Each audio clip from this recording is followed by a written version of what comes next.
All right, hope you can hear me good. Again, my name is Jessica Castaneda. I work as the project director for IDRC. And it looks like on the poll this morning, we have people still coming in. It's still Zoom time. I know it's a minute or two you have to get in. So it looks like we've got a really wide range of participants as far as your experience in MEP, with the largest amount, 30% of you having been there 2 to 5 years. 11% of you have been 20 plus years, so that got some veterans in here. And then let's see, 10 to 15 years is 17%, 17% 6 to 10 years. So we really have a broad range of experience on here. As far as position, it looks like 38% of you are focused on data, which is good. You're specifically a data supervisor or a specialist. I have 15% that are supervisors, 21% say you do everything, and 26% of you are recruiters. So we just wanted to get a good idea of who is attending this morning. And then some of you, this is your first time that you've ever joined us, so we're glad that you're with us. 38% of you say you regularly attend trainings. 2% say you never miss any, and that's probably IDRC staff. And then there's 40% of you said that you've been to a few. So welcome. We're glad that you're here with us. We have sessions today and tomorrow. We try not to take up too much of your time. We realize everyone's really busy.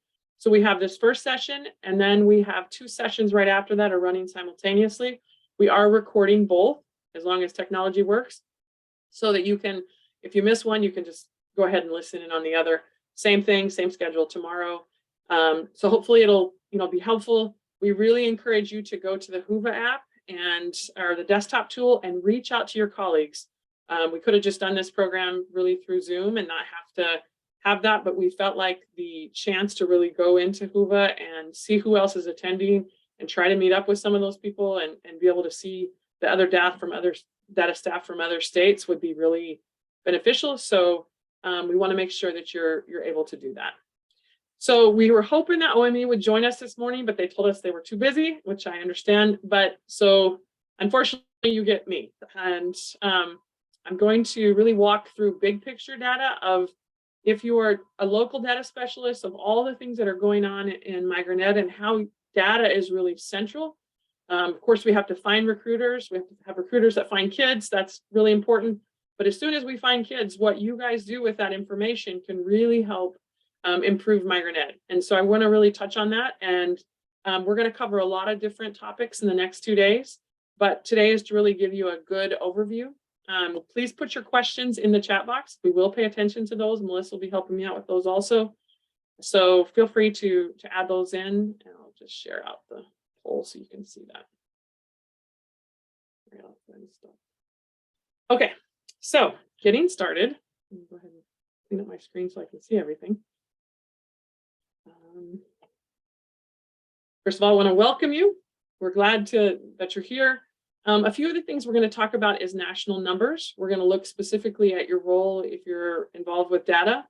We're going to touch on just a few of the things with data reconciliation. We have a training, I believe, tomorrow that's specifically going to really break down a lot of that.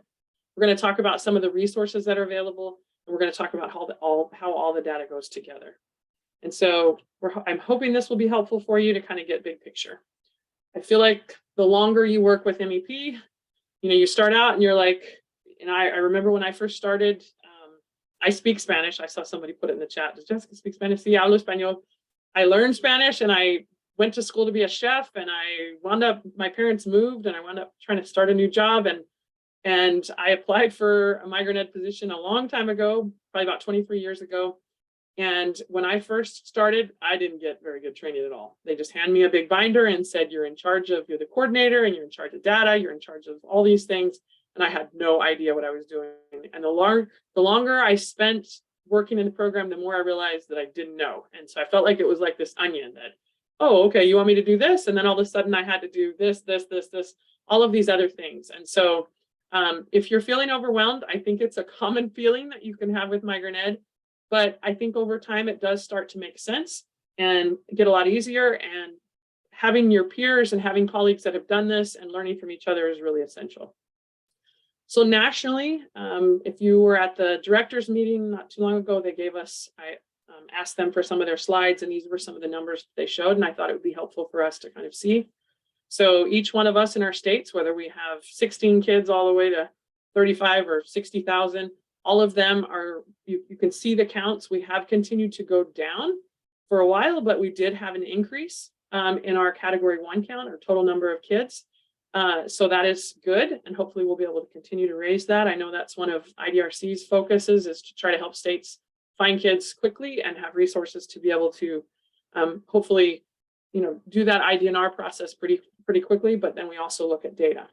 So these are just some of their beginning slides that I wanted to share. The category 1 count changes between 2020 and 2021, and then looking at 2021 to 2022.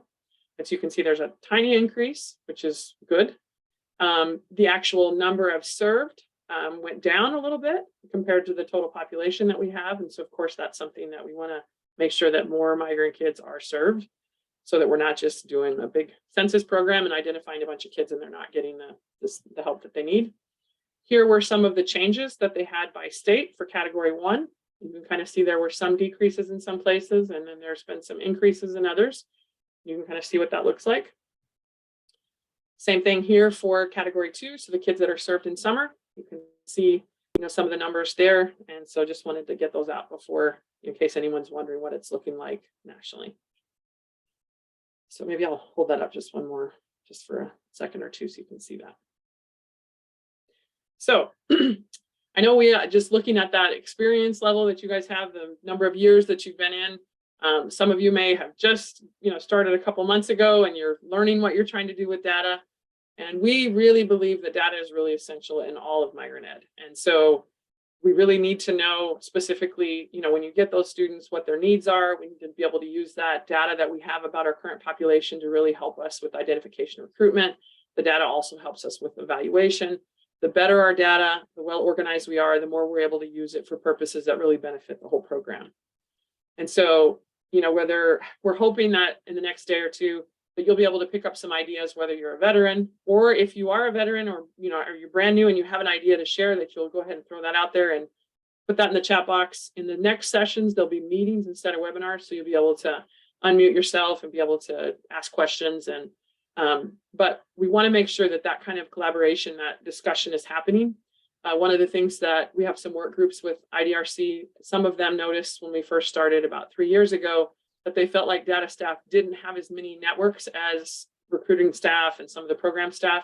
And so that was something the work group identified, that they wanted to provide more opportunities for you guys to be able to network with your peers. And so this is one of the outcomes. Is last year we started some data resource meetings, and then this event is a result of their suggestions to say, let's let data staff kind of get together. I know virtually is not always ideal because you're not seeing the other people, but hopefully you'll start recognizing some names and be able to reach out to people as you have those questions.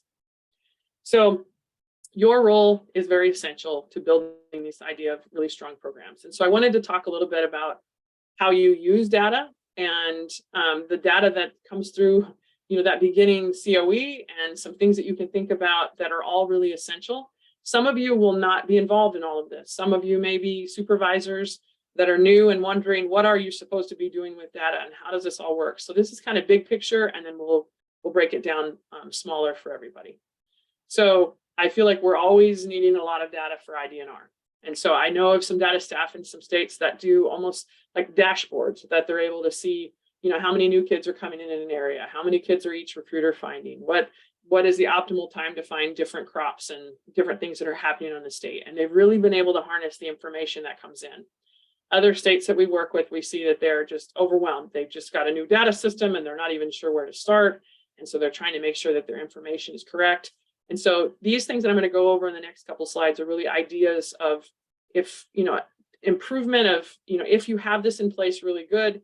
If you don't, these are some things that you can kind of look forward to, gathering. So one of the really essential, very simple things is, if you have a way to look at where families used to live. And so your recruiters are, trying to get out, maybe you have a brand new recruiter and they're not sure where to start. Can you, on your current data system, pull a listing of all the old addresses that you used to have?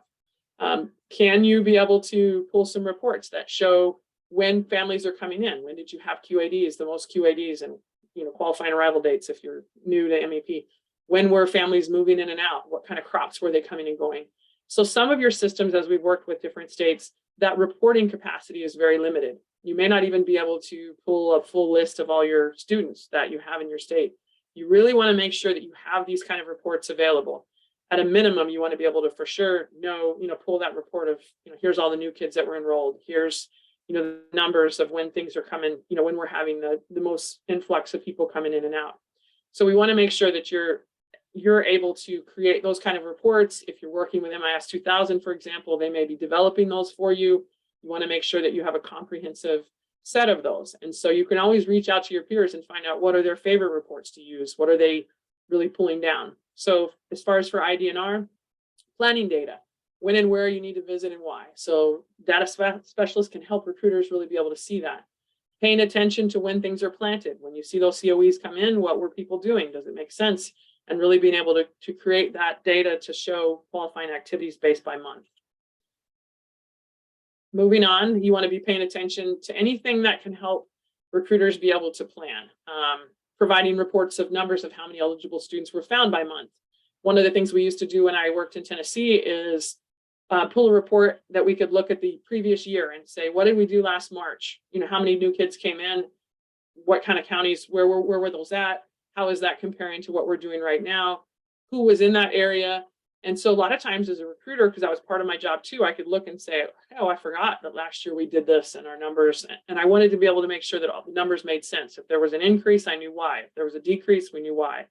So your role in data, really looking at it, not just putting a COE in, someone in your state, someone in your region, someone in your district needs to be kind of being aware of these things. You can also pull a lot of demographics information that you can kind of see and look at big picture trends from one year to another and kind of see how you use that.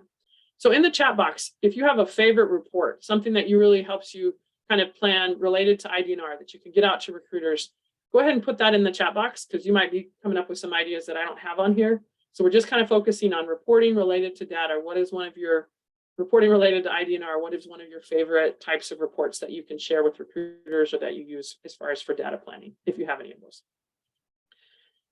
Another tool that we really like is using some visualization tools that help recruiters to be able to see. 1 year for IDRC, this was when we were IRRC, we used Power BI, and you can see these are old years. We could actually click on here on these different tools and click on this little circle and be able to see when the increase and decrease, whether things had changed between 2012 and 2013 and 2014.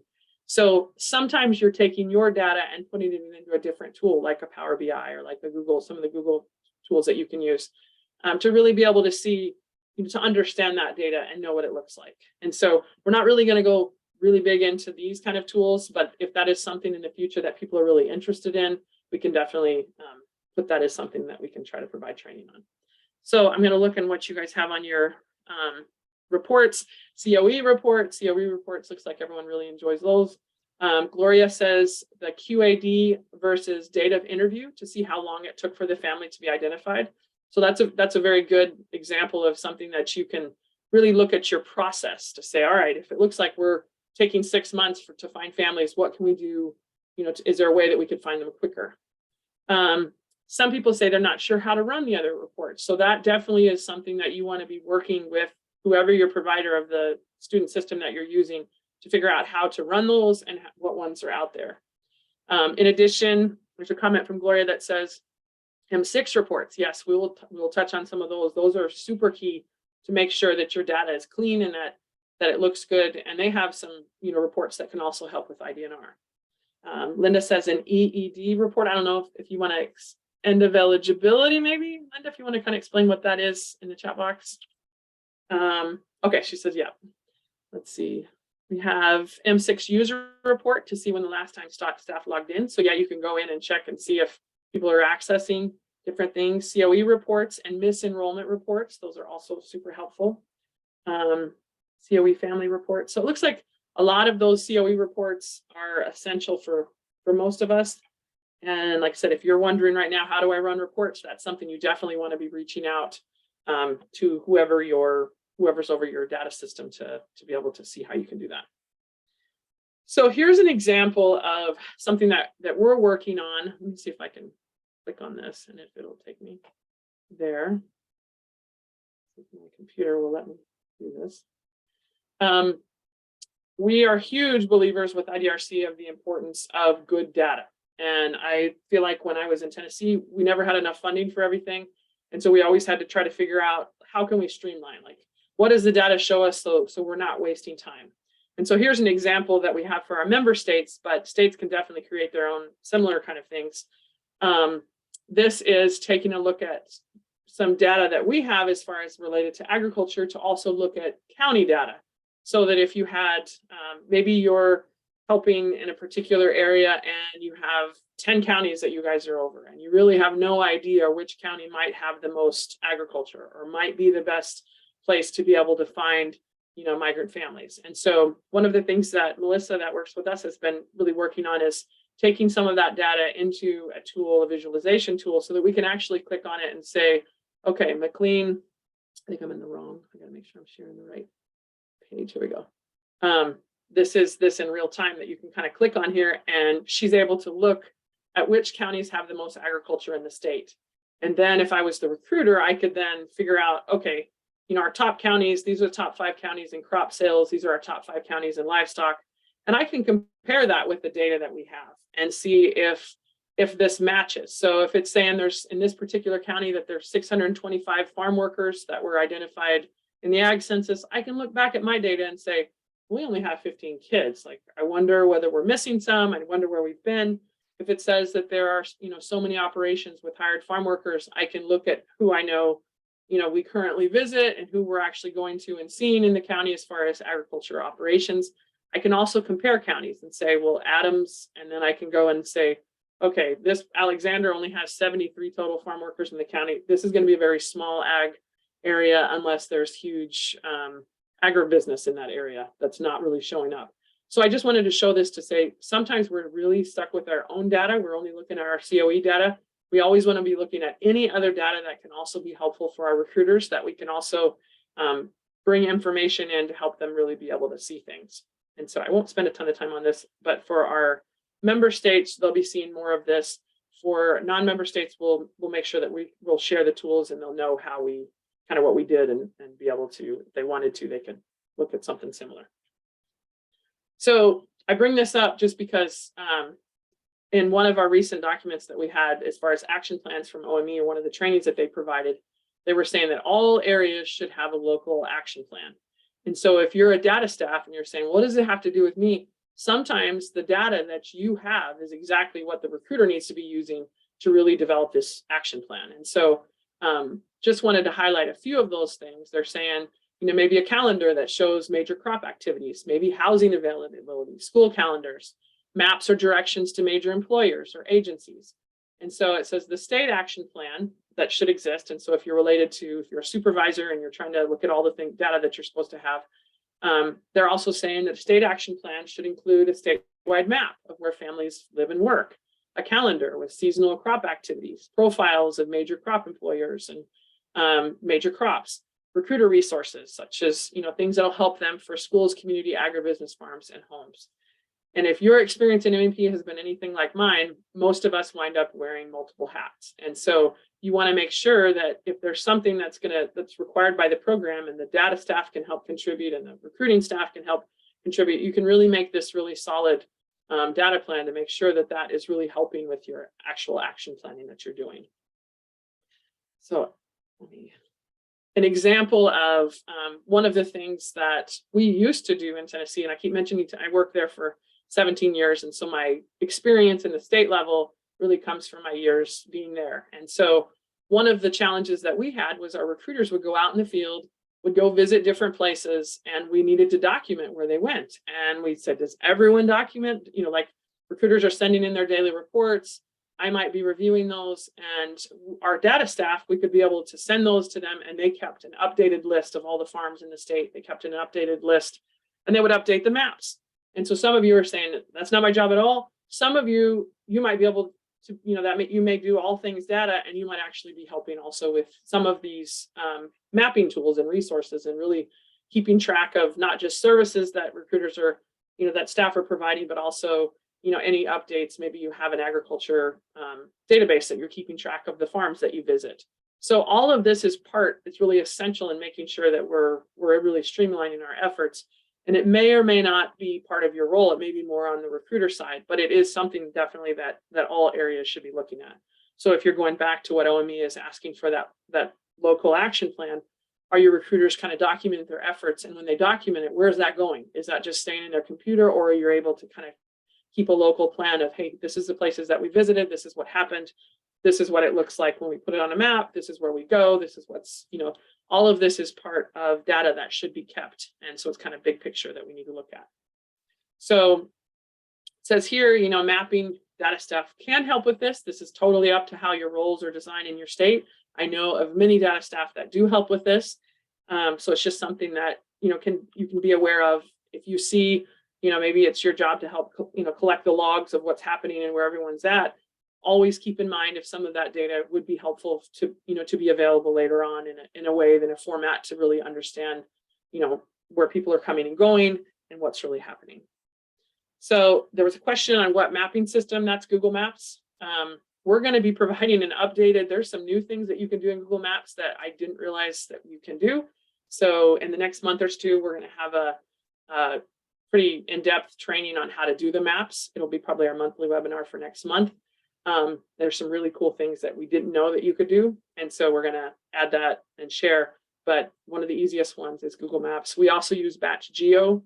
And so we'll share a little bit about that. But everyone should have a visual, going back and talking about that action plan. Every single area should have a really good idea of what's happening in agriculture in their area, and then keeping track of where people come and go. So it says here, remember, there are a ton of resources to help you expand the data you have in order to support your MEP programs. And I saw someone raise their hand. If you raise your hand, go ahead and put your question in the chat box, and we can definitely try to answer it there. So one of the things that we wanted to make sure that you guys know, maybe you're saying, okay, you just showed us this map, but I would have no idea where to get that information to be able to even see if there's any agriculture data for our state. So one of the things that we do have on our website, I can share my screen. Let's see if I can go back here. On the front of the website, of our IDRC website, I'll drop it in the chat box here. If you scroll down just a little bit, we have what we call our agricultural portals. We did this for every single state. I feel like the one thing that's really caught on is people use our H2A maps, but there's a lot more than that. So I'm going to pick a state. I'll pick Colorado. So they're on this particular sheet, and all states have this. We do have on our member states, they have a little bit more in-depth information because we had a little bit more time to be able to find information for them. And so I'll touch on what we have for them. In addition, we have listing of anything that was available nationally. So farm labor contractors. If you click on this, it's a Google spreadsheet. You can download it and you can use it. We also have a map right below it, which is a batch geo map that all the passwords are capital IDRC. The idea is these maps, these lists should be pulled down. You should create your own state maps out of it, or your own regional or your local maps. And this should really help guide recruiters know where to go. Sorry, I'm talking too much. One of the challenges are people will say, well, this list, maybe it seems outdated. We're getting the most recent list that we have. And for our member states, we actually went out and did a whole bunch of research for them. And we developed an all ag state list. Now, this is just our base information to send out to states. They then should be cleaning these up. They should be seeing what else they need to add. It was just our effort to say, all right, people are not aware of all the ags that's out there. They can take these spreadsheets and they can go ahead and put those into a Google map, which we have. If you go to our YouTube page, you can see lots of trainings on how to do that. But the idea is there's tons of data. You need to harness this. You need to be visiting. The recruiters need to be visiting. But data staff can also make sure that they're aware of them and they're able to access and use those as needed. So I'm going to go back because some of you may be saying, hey, this is not my job. That's okay. You don't have to do that if it's not part of your role. But if it is, and you're wind up being somebody that's doing multiple jobs, it's good for you to know that these things exist and that tools like these maps can be created from those spreadsheets so that people can actually get out and see all of the different types of agriculture that are there. So just wanted to make sure that you are there, you're aware of it, because I realize some of you, this is the first time that you've come to any of our trainings and you might not be aware that that resource exists. So other things, there are plenty of other ways that you can find agriculture data. And so manta.com is a really good site to be able, it's a small business directory that tells you how many employers are. That's what we went through for our states. We actually researched absolutely everything we could find. You can also see the kind of associations that exist. There is a National Association of Agriculture representatives from each state, and they have a local rep that you could reach out and talk to them. I know this is not always your data job. I'm just trying to give you examples of big data pictures that you guys should be aware of, because if your local recruiter does not know about this and you know about it and you can share it, it will make their job a lot easier. And then there's local kind of things. Maybe where I live in Tennessee, it's they say we're the nursery capital of the world. I don't know if that's true or not. But if I'm going to look locally, I want to be able to find out where I can figure out where those nurseries are. And so there's things like native plant directories, the National Nursery and Seed directories. I can Google a lot of those industries. So maybe I have lots of feedlots in my area. I can Google, feedlot listings and locations and be able to find that information. So you want to have not only your student data and your evaluation data, you want to be able to be aware of where people are coming and going for agriculture and make sure that that data is really being captured in your state. So now we're going to shift gears. We were talking a little bit about IDNR. I want to talk more about student data. And this is probably what most of you are really working more with. You have the COE information that you enter into the system, or that you're checking when the recruiters enter that in if you're using electronic COEs. But once you get that information in, there's a lot of things that we need to be doing. And nationally, I feel like some states are really on the ball with this, and some states are really not even sure where to start. And so if we could do a poll, I think we'd be all over the place on what we're gathering. So once students are enrolled in the program, we do have through M6 required data elements. And so I'm not going to go in super detail about this because we do have a training about this tomorrow. But a few of the things that we're required to do are to get that course data. So, how are students doing currently in school? The testing data from your state testing, their attendance rates, their report card data. So all of this is supposed to be put into our local systems that's going up to M6. And if you look nationally at the numbers that we're missing a ton of information on a lot of those MDEs. And so we want to make sure that we're really aware of them and we know what they are, and how to gather those. And so it says here, if you're not gathering all of your MDEs, or you're not sure if your state has those, you want to check those in M6. So some of you have access. I would hope most of you as with data staff would really have access to M6, but I think it was Gloria that mentioned on the chat that she really likes using the M6 reports. There are a lot of information that you can have on there, specifically about the enrollments that you have, what you're missing, your data validity. So we'll talk about this in depth tomorrow. And then I think also there's a session after this that we're going to be talking about some of these things, but you want to make sure that you're really getting all the information that you need to get. And I know nationally there are lots of holes with that, that we want to try to make sure that we're improving. So if you're not that familiar with M6, here is an example of, all of the different types of reports that you can see. Got the dashboards that show your account management, who's actually getting in and out, who's using their accounts, child mobility, what it looks like in your state, your MEP population, any records exchange, student achievement information. On the student information, you're able to actually look at the ID count, your child count, your demographics. So some of that, if you're not sure how to pull those reports in your local system, if you have access on M6, you can actually go in and look at the demographics information that's there. You can look at your enrollments. You can look at the potential missed enrollments. So maybe somebody else has picked up a kid that said that they were in your state. You can look at your grade retention and see if your kids are in the right grades and if there's anything that looks really odd, course history, assessments. And then there's the work list. So these are the things that maybe I'm in Tennessee and I send to Kentucky a move notice that my student has moved. There's everything from the merges and splits, meaning that there might be, it looked like two kids of the same kids, or maybe someone thought they were the same kids and it's really not the same kids and they need to be split. And then your data quality information. And so there's a lot that you can click on and see with completeness, with validity. Maybe some of your dates in your system are wrong and it's going to show up. So there is a ton of help in M6 that if you can go and you have to have the right kind of account to make sure that you can see the data. But if you are a data specialist and you do not have access to M6, you're really missing out on a tool that can really help make sure that your data is clean and that you're able to fix any errors that you have. So remember, your local system, you enter it in and then it's uploaded into M6 and then you're able to see it. And so anyone else will also be able to look up a child that moves to their area if it was your area from M6. And so this is a really essential thing.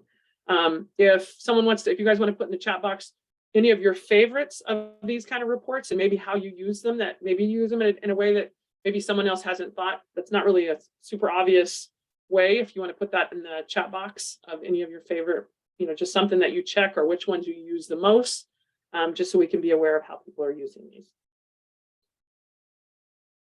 So here's an example. We've had states, a lot of states have asked and said, well, I'm not even sure where to start with these minimum data requirements that they're asking. And so here's an example of a student record. Let's say that your state does not have any of the automated systems that, you can just go in and pull all their testing down, or you can go into a student database and see their grades at any time. I feel like when we work with states, we see that some of them have everything so streamlined that it's almost automatic that they can get the student data.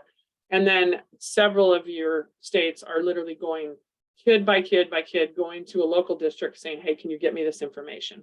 So here's an example of a student record that pulls a lot of the minimum data elements that are not gathered on a COE.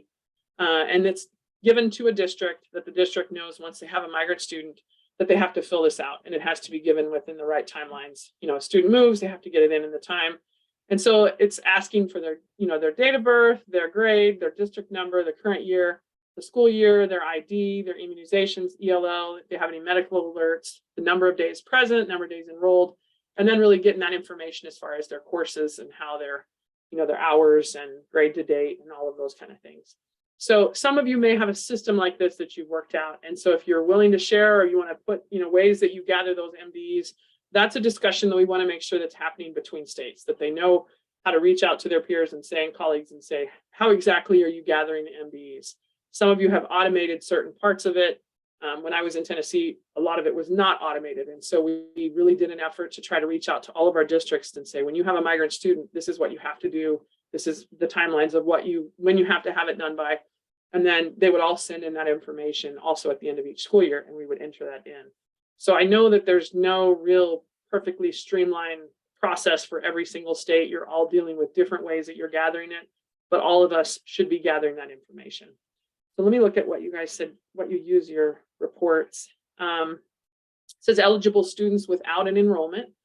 Adrian mentions this, enrolled student without a service. So those are both things to be able to see, who do I have that's enrolled that has not been served at all? Who do I have that could be eligible that I've not re-verified to show that they're present, or they've not been enrolled into the program again? The records exchange report. Gloria says data quality is a really good one for data information. Tracy says she likes the logic reports. Gloria said the MDEs, so the amount of minimum data elements, and if your data is correct, look at it if it's logical and valid. So this is an ongoing process. So how often, if you want to answer in the chat box, are you checking your data once you enter it in? Like, how often are you doing that? So like Gloria, for example, how often would you use those logic reports? Is that something you're using weekly, monthly? And what does that look for you guys? So Tracy says weekly, Gloria says monthly. Each one of you are going to be a little bit different. Especially says every 2 weeks. So it really needs to be part of your process. You put it in, you try to make sure everything looks good. Maggie says she does hers monthly, Tina weekly.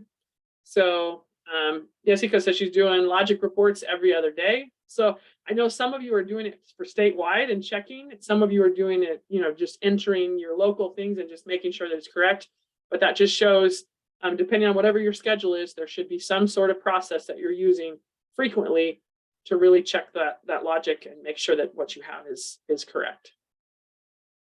So here are just a few updates as far as possible new minimum data elements. This was mentioned at the ADM, and they said minimum data. The OMB approved new MDEs in January of 2023. 5 new MDEs will be added to M6. So the parent phone number for both parent 1 and parent 2, and email address for both of them. And then there'll be a private school indicator. And they said there's a hold on that one. And a third option for the sex of the child will be an other. And then they said that might be a few additional changes. So the question that we were really asking, that you're just kind of doing a self-check, is do you really think you're able to gather those requirements in time, all those different elements normally that we have, and then which data elements are you able to meet those transfer timelines? So let's just, before we talk about those, in the chat box, who knows what we're talking about as far as when you have to have those MDEs? Go ahead and put it in the chat box of when you think some of those have to, when do you have to have all that information in? Let's say a child moves. You get a child and you know that they're moving. You just got notification that they're moving. What, am I responsible to do anything as far as minimum data elements? Maybe I just enrolled them.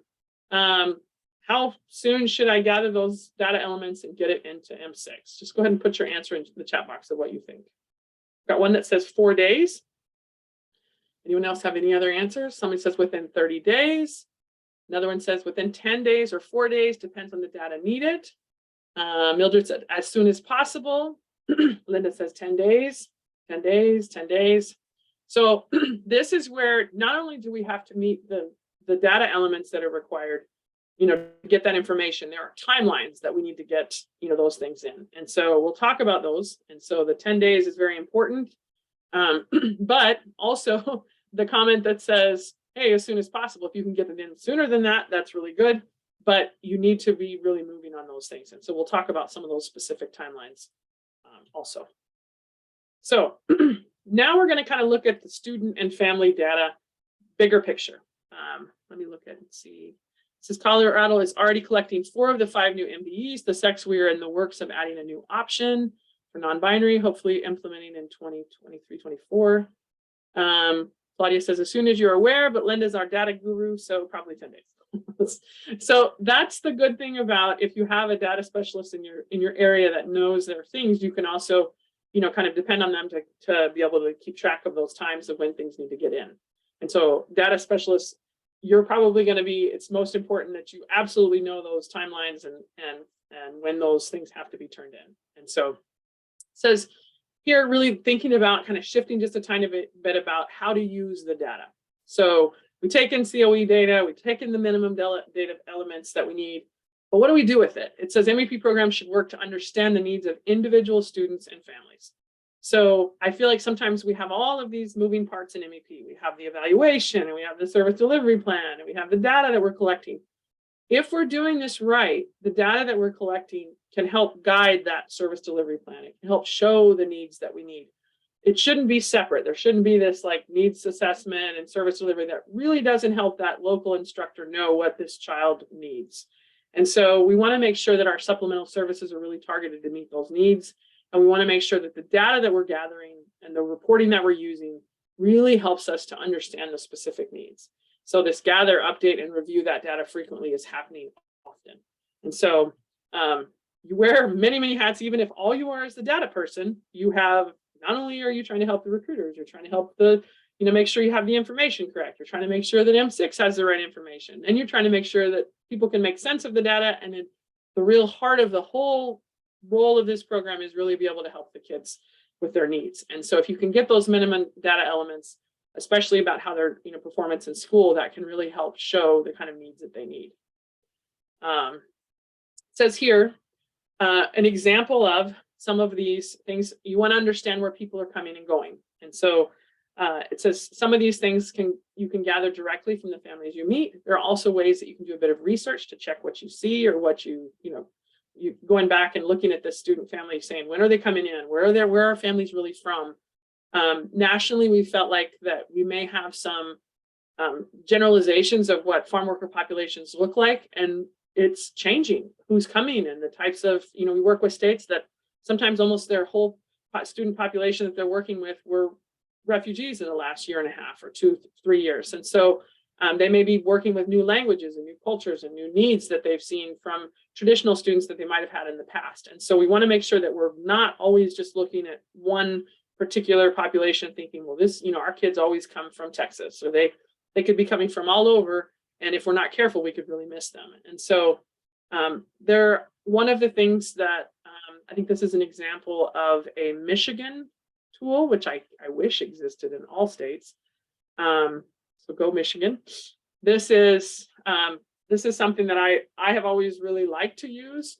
I didn't have a Michigan one like this, but if you can get mobility data of what's happening in your state, of where students are coming and going, like what areas of the states have, more mobility. Of course, a lot of urban settings will have a lot more mobility than some of the rural settings.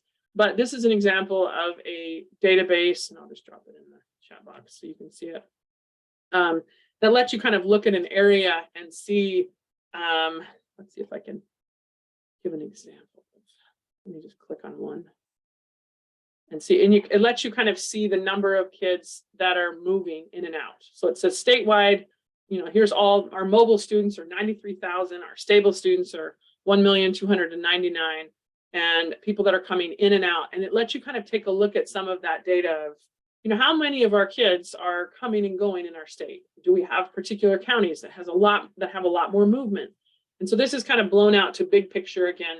But if you are a local district and let's say you have 8 schools, you can work with your superintendent or with your principal to understand which schools have more mobility. And this is something that all schools across the country have, but it may not be that accessible to us. And why would you want the mobility data? One is to try to make sure that it makes sense compared to the data that you have about your migrant families. Maybe the mobility is just related to housing. It's just, the housing in that particular area. Like, for example, where I live in Tennessee, in the county is called Warren County. There's a particular area of the county that has some very low income housing where people come and go all the time. And it's not so much due to migration, to migrant families. It's more due to just the housing situation in that particular area. But then there's an outlying school that has tons of mobility. And that mobility is completely related to families coming and going, because that particular type of area has a lot of plant nurseries. And so when I could look at the mobility data from each one of the schools, we could then figure out, like, where are people coming and going? And then if the school has a particular area that they're zoned to, if there's any housing and our recruiters are out in the field and we see a lot of movement, this can be an area that we can kind of try to canvas and make sure that we're visiting, those areas in that particular place. And so sometimes you as a data staff may have some, this particular tool for Michigan, you can kind of look at each area. They have it so that you can actually search. Not all states have it so you can search it, but it is something that's available that districts are aware of, that we might just need to be asking the right questions that can, again, use data to engage the larger, MEP project and all that we're trying to do. But I think sometimes we may not see some of this information, how it kind of ties together and how we can use it to really improve that all around. So this was one that I was trying to find an example of it. I used to be able to pull a mobility report from the school report card that we used to have. And so I could go in and look at that and then kind of look at the data of what was happening. So just a reminder that sometimes that student mobility in the general population from school districts can help you kind of get an insight into your current population and see if that would help you out. So, you never know when they're coming and going. And so much of what you're doing is just looking at that number, see if it makes sense with the data that you have, and see if there's something else that you want to find out. So here's kind of some big picture, interesting information. I'm kind of geeky about data. I just like to kind of understand. So many times we're helping an area that we've never been to before, and we're trying to find tools to help them see kind of what's, who are the population that's living there? What kind of work are they? So we may go to the ag census and look at the agriculture. We may go to the regular census and look at the demographics and kind of see. And so this particular one just lets you see just different populations and different variables. And so some of you say, well, we may have had a lot of families that, maybe Hispanic or Latino. And so this is kind of an interesting map that you can go in and look at this. They call it a living atlas, and you can go in and look at different places. And so I can kind of look at let me back up where I live right here. I live in this particular Warren County, and it will say that, Hispanic or Latino families make up 9.4% of the population. But when a lot of the families first came, they were coming specifically for nursery. And so I can look at some of these areas in the state that we had, and when originally families came from different places, Some of these are still very big ag areas. And so you can just see it's, where different populations, and not every population works in agriculture, but you want to understand, is this new movement from a group that's coming from somewhere, what kind of, they have a lot of these different tools, poverty variables, race variables, housing available in different places, language spoken at home, a lot of vehicle availability, housing costs. So you can kind of see all sorts of information about communities, access to internet, by different areas that are sometimes just helpful for us to understand the populations that are living, in the areas that we're trying to work. And so this one's kind of an interesting, just all sorts of data that they have, that you can kind of look at and play with. And some of you may say, I don't have time to look at any of this. I just feel like sometimes the more hints you have, the more you understand your population, the more that you're able to really be able to see. And I don't know if I even shared with you, if you're able to see that. Let me go back and make sure that you can see that. So here was the map that I showed. I'm not sure if I showed that. So you can kind of look at, so I didn't show it. So I was off on my own little tangent there without you guys being able to see it. So here's what I was trying to share, one particular county that you could click on and kind of see kind of what's the population in that particular county. And so you can just kind of look and see yours compared to other places. This is just one group, but they have lots and lots of other labor force. It lets you see the different types of labor force availability, transportation, language spoken at home, different race variables, different ages, different citizenship, all of these different kind of things that sometimes can be helpful to just look at a county and see what's going on. Many of you, I think this happens all the time in migrant ed. You have an area, and then maybe all of a sudden you're now responsible for another area. These are good tools to help you understand kind of the particular area that you're trying to look at. Anyone have a tool that they really like for something similar to that? Anything that they particularly like to use to see just kind of outside data that might help you better understand your migrant ed population? If you do, go ahead and share that in the chat box. Okay, sorry for not sharing that. I was on my own little tangent there for a little bit. So here's another example of that particular county. You can kind of see different areas in the particular county that you can see may have different higher populations of different groups that you can kind of see. And so they break it down pretty good. It's just interesting to see. So this particular one shows how much, this is Hamlin County was one of the counties that we worked with a lot in Tennessee. And it said there are 40% of the population that were age 5 and above spoke Spanish. In this particular area, there were multiple chicken plants and there was a lot of agriculture out in the field. And it actually lets you kind of see in the particular place, you can actually see population density of different populations. So it's kind of an interesting tool to look at. Okay. If you're looking at needs, I know many of you are members of ISOCI, and they have a really cool tool that kind of just gives you an idea of gathering the right kind of information. So sometimes we don't have all the information that we need in a population, and so we need to actually just ask them what they need and be able to get that information from them specifically. So OSY is a perfect example. You have a student that's here to most of the time are working. Doesn't mean they're not interested in learning, but they're definitely going to have to need to fit into a different frameworks than what we will do with a K-12 student. So this kind of information, if you're gathering it, do you put it anywhere? What do you do with it? So those of you that use the OSY profile, how do you keep that information? Do you put it into your database? How are you using that to really find their needs? If you want to throw that in the chat box of what you use. But this is a great tool of just gathering student needs and then making sure that you're able to create resources and be able to figure out a way to really meet those needs based on the information that they're sharing. So if you want to put that in the chat box, what you do with that, that would be great. So here's another example. I think these are, pulled this one from Vermont. I think I saw S-Band there. This is a really good one to, not just ask your OSY what they need, but to then be able to actually say, well, what are our families needing? And so I thought this one was really well done.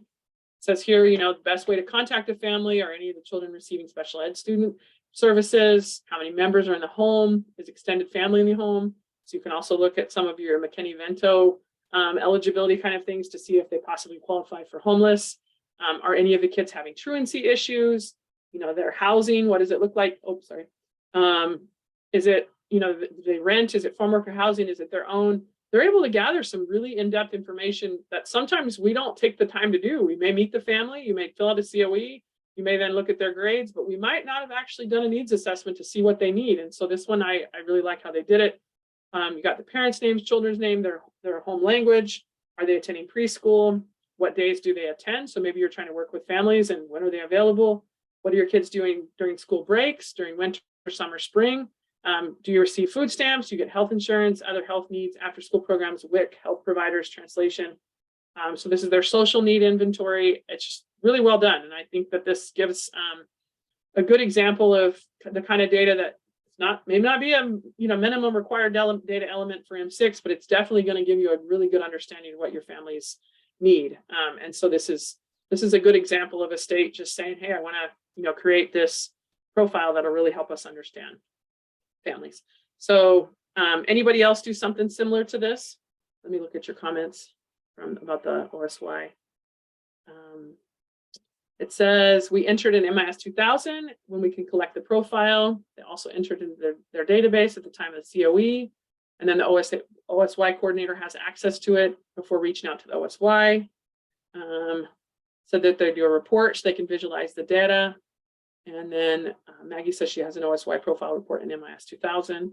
So you can kind of see that, that people do different things with that information, but ideally is you're really being able to really truly see what your kids are needing and then be able to really help out with that. It says we have an OSY profile and a student needs assessment, and we're integrating both into MIS 2000. One says that Olga says you staple it together and put it with a COE so they can go ahead and look at that. So this would just be a reminder of if you're gathering that information, you want to make sure that you're able to really use it and that it helps hopefully guide some of those program efforts that you're able to do. So, and Vermont, thanks for letting me. I didn't even know I was going to put that in there. It's just sharing that. It was very well done on that. Okay, now we're looking at data review. So we've talked a little bit of IDNR, we've talked about student need, we've talked about family needs. So we've been working with several states that recently were monitored, and a couple of the questions that OME has asked is like, how are you really reviewing recruiters' efforts? How are you making sure that you're able to evaluate those efforts? And so sometimes the data that you have can actually help also in that effort to say, hey, how are we doing with IDNR? How are we doing with programs, services? How does everything really look? And you can look at, one of you mentioned running a report to see who was eligible and who had not yet been served. And so you're really trying to, pay attention to that and keep up with the data. So just a few questions. Does your program run a review of recruiters' efforts and make sure recruiters are in the right areas? So this is kind of an interesting thing. Sometimes we can have recruiters stationed out of one or two areas that are really slow. And then 2 counties over, there's tons of work for them, but it's going to take them 2 hours to get there. And so maybe we've just in our program organization, if you're a supervisor, have them kind of working in the wrong area. So we want to make sure that we're really looking at what's currently happening, making sure that we're able to streamline where they're coming and going. Do recruiters keep reports? One thing that really surprised me when we started gathering agriculture data for IDRC was how limited some states had of what they even kept with farms. We'd say, well, can you share with us the farms that you currently work with? And it would be a state and they'd share with us 30 farms. We'd say, do you not keep track of where you go and what you do and who you see and which farms you visited last year? Sometimes in all that we do, we're sending our recruiters out, but nobody's really keeping track of what, where they go.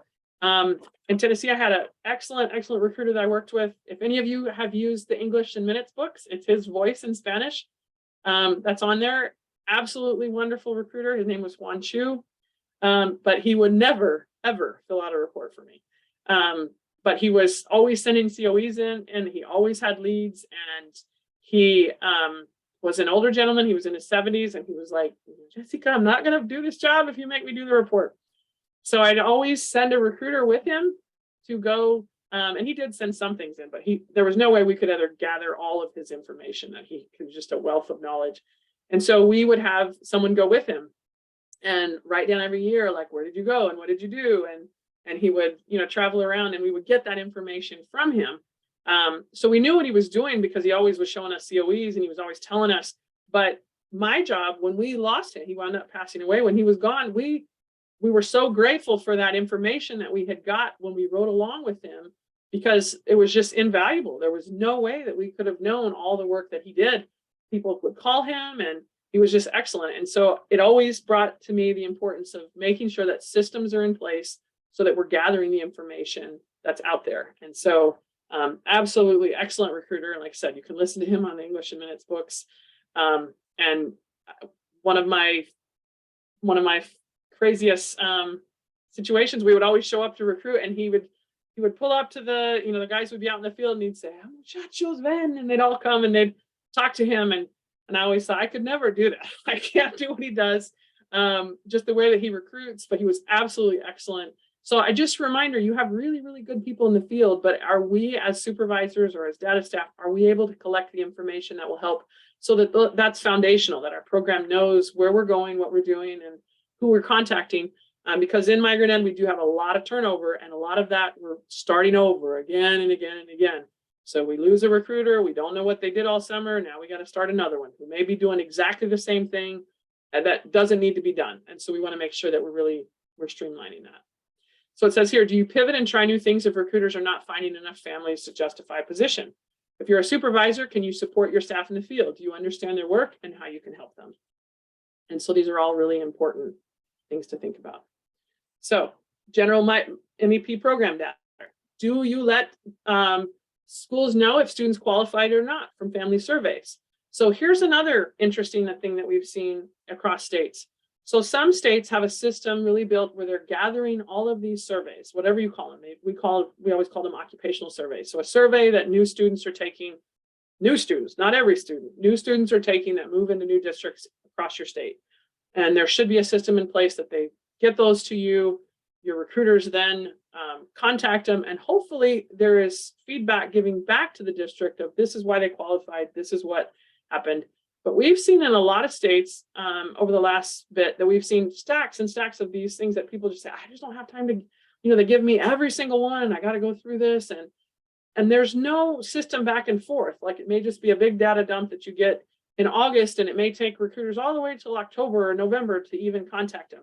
That's not a good system. You want to make sure that you're getting the kids that are brand new to the district, not everybody, that you're able to get those as quick as possible, that you contact those families as fast as possible, and then you let the district know whether they qualified or not, because then they'll see that they can give those back, they can continue to have this dialogue back and forth, and it's not just once a year and then it takes us too long to even respond to them. So we want to make sure that whatever systems we have in place, that we can respond efficiently and hopefully be able to get those in place. It says here, our school district has a language survey, and those are passed to me so I can follow up with the parents and do a follow-up call. So that's perfect. We're trying to get the school district to use these, but there's some pushback to use it. Best practices, and I know every state this is not possible, that there's some work from the state down through working with Title I directors or however you can to really explain why this is needed. Some states are very much local control states, and they're not allowed to say you have to do this unless it's a absolute mandated thing. A lot of states are able to just pull this from the top all the way down. And so the recruiters, when they show up at a local school district, there may be an electronic way that you can get all of these surveys, and they have these dialogues back and forth. The best systems are ones where the districts are doing this ongoing. They're watching for us. They know when families are coming and going.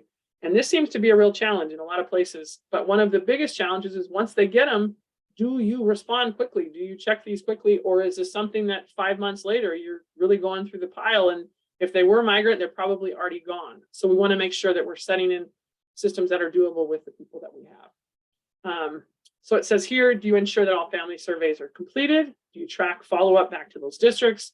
Do you work to see if there's correlation between your program efforts and student growth? I know that's kind of pivoting to a different area. Are you able to get those report cards and data as soon as it's available, and then get that to those people who are instructing your kids to see how they're doing? So just how good are we at really using this data and seeing?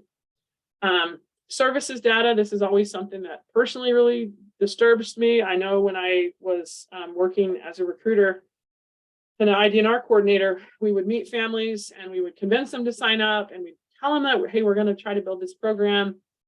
And I absolutely despise coming back and seeing a family in a year later that they hadn't gotten any services. And so over time, we were able to build those and really have some really good services. But too often, there are families that recruiters are going back to, and they're on the list. If you were to run that, they're a category 1 kid that's in the program, but they have never received services. And so I think this is something that always needs to be on the back of our minds of how are we really probably in the forefront of our minds. How are we finding, how are we quickly assessing needs? How are we quickly then providing high quality services? And so your job as a data staff is really, really important, that you can be able to see that, quickly understand it, quickly be able to make sure that that's given back, and that you can see, really look at the amount of impact that our program is able to make for the kids that we're trying to serve. So M6, of course, has some reports that you can see. This is an example of a state that had, maybe 1,000 kids, but they had 345 that were excluded. So these 345 could be just because they've moved away and they, would possibly have a qualifying arrival date during the, that still would have eligibility remaining. It could be due to data logic issues that, the information is not correct. Maybe they didn't do a re-verification that the children were still present after the, the year. There could be a lot of different reasons. But you also have same thing with your category 2. You go in and you show that you did services, but there could be some that are excluded because of data logic issues and things like that. So make sure that you're using that and you're really checking it, and that can be something that's really helpful. Another thing that I wanted to mention for states, just so that you know that it's out there, IDRC uses a tool called Connect Team. It's generally inexpensive. We actually buy it for all of our member states, but any state could use it. You could have your own account. You don't have to go through ours. One of the things that we've really found is we like the reporting capabilities. And so I know that there's a session after this one that's going to look, a local district is going to kind of share how they use Connect Team and really gather data, and then how that kind of pushes out and affects the rest of their program. But I just wanted to put this out there. This is something that's has the security that you need to be able to put the information in there, but there's tons of flexibility. And so if that is something that your state is interested in, we have trainings on how to use it, and any state can access it. But the idea is that you're able to create reports of, recruiters can go in and use the app when they're out in the field and do visit reports. You can do keep all sorts of data in a very easy way that you can just download it in an Excel form once you've put it in the system. And so sometimes you may have a data system to take your COEs and to take all that information, but you don't have a system set up to really, you're still using paper, and there's nothing wrong with paper, but that works for you. But you may have an outdated system as far as how you're gathering the information for your program, and it may be slowing you down to be able to do some other things. So you may want to look at, how can you streamline the different elements of the data that you're needing? Like maybe, for example, that example that I showed you from Vermont, maybe you're going to take your needs assessment data when you talk to a family and put that in, a system that you can easily see that and search that and be able to use that. And it's not just something that's connected to a COE, that you'll be able to actually use this. Let me see if there's any. Sorry, I jumped. Let me look at the questions here. It says we'll be able to get all the links or presentations to look at through them later. So on Whova, that you're currently, most of you access this through Whova, you can go in and the presentation will be there, and you'll be able to see that, and all those links are on there. And then we're recording everything. So on the YouTube page, you'll be able to see that and access that. So, and Melissa also sent out a link that you can see the documents right there. Okay, so here's an example of a couple of the forms that people are using. Maybe a contact log that's just, when the recruiters open up their app, they're able to, log in anytime that they do these different things. So it may be a service log, it may be a contact, it may be a services requested by families, but they're able to keep that in a very easy way that they'll be able to see and hopefully be able to respond to those. And so it's a different way to kind of look at how you're gathering the data, and then hopefully that'll help you be able to, streamline your efforts to them. Another thing to think about is, does your program have a way to see which students have been served and which ones have not? And then are you able to actually track those services provided and be able to see to make sure that your priority 1 students are served first? So this is another layer of the onion. Not only do you need to make sure that the kids are being served, you need to make sure that those that are at greatest risk are being served first. So do you have the tools to be able to pull that at any time, on a report to say, all right, of our current priority 1 kids, who have been served and who has not? that should be something that's kind of prevalent on our minds and that we're all thinking about as we work on services. So use of data, just kind of in summary, is make sure that data helps inform decisions in your migrant ed program. Your sources should be high quality. So you have that quality information. We all talk about quality control all the time of, checking your COEs that come in, making sure the data is correct, making sure that you have a good review process to look at that, making sure that that data is correct, and looking at your MDEs, your minimum data elements for your students. Are you gathering their course information? Are you gathering that information that you need? Is it correct? Are you getting it at the right time? They're testing information. Once you have this data, are you able to use it to really understand your population? So what do you do with it? Where does it go? What do you gather from families? What do you gather from student data? And then are you able to use the data to really understand how you're able to meet the students' needs and also have to identify their needs? And hopefully the data should also help you be able to find and locate MEP students as quick as possible. So we wanted to kind of swing big on this presentation just to kind of talk about all the different areas. Hopefully it doesn't overwhelm you. Although, like I said, I feel like that's a common feeling that many of us can have.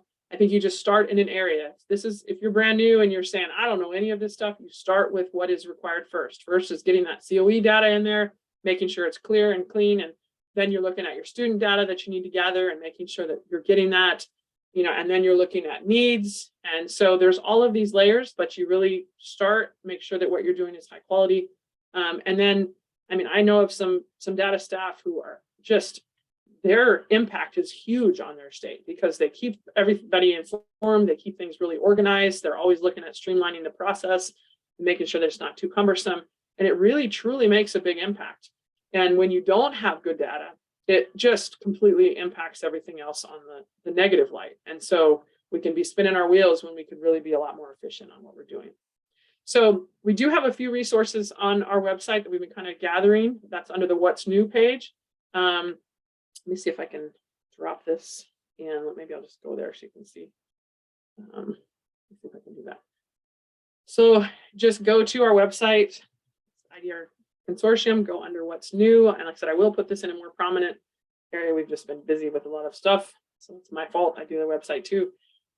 We have a residency verification process document. So if you're not sure what this is, each student needs to, if they still have eligibility during the program year, for the next year that if they haven't been enrolled again, you need to verify and make sure that they're still present.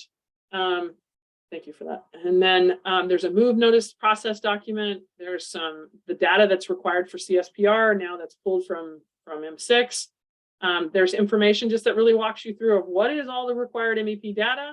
And then we have a generic manual that we just finished. This is just, let's say you're new and you're not sure what all you're supposed to do. You can click on this, and this is just everything that you should be thinking about. And then you can make it your own. You can pull out the parts that you don't want or your own processes and put that in there. And so we'll continue to add resources. And these are really developed by our work groups. They do a good job kind of keeping us, these are current members who are also data staff. And so they look at, big picture needs that they have. And so this is kind of where that comes from. So that was all that I have. Let me look at the time. So we wanted to go ahead, and if you have any particular questions that you want to throw out, any tips that you want, go ahead and put that in the chat box before we finish today. We will have another session. The next session will start right at our time. It's 11:30, so I know we're all in different time zone. It will start in 20 minutes, basically. So there'll be a break between this session, and then you can pick one of the other sessions that you want to be able to attend.